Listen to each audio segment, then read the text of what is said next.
All right, welcome to my presentation. I'm going to give you a rundown of why I decided to do what I'm doing and how I'm going to go about it.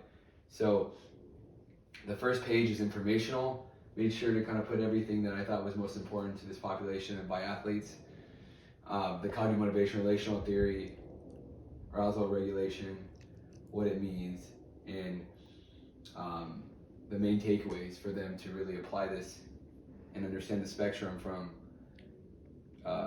completely drowsy to fully activated and energized, sleepy to fully energized. Now, because they do cross-country skiing and because they have to shoot targets, it's a lot of training, two very different things. And because they're an endurance athlete, essentially, they have to train a lot. So what you guys want is to understand my practical side of things, and what I'm doing with them is an energizing exercise.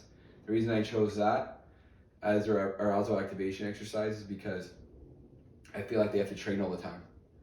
Whether it's long hours of cross-country training, shooting practice, strength and conditioning, you name it, it's a lot of them. A lot is required, and sometimes they're going to feel like training.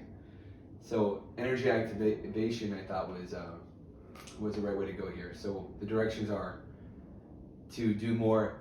Research shows that inhaling improves your energy and your blood flow. So it's going to be more, step one, I'm going to be telling them to breathe like a dog, focus on exhaling.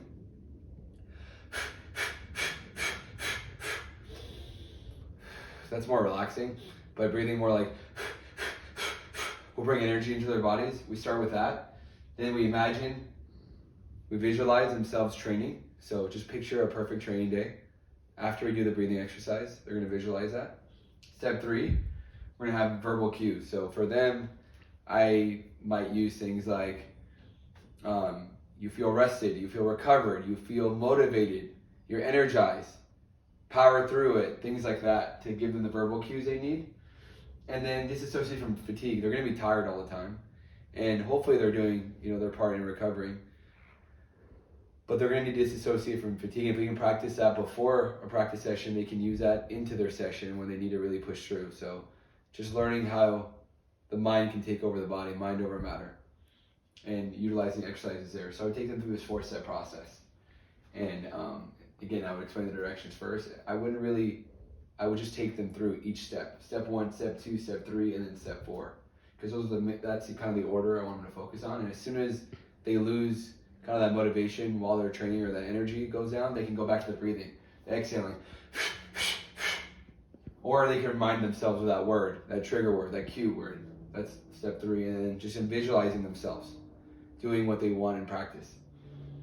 And then again, trying to disassociate for fatigue. That's the directions for my presentation.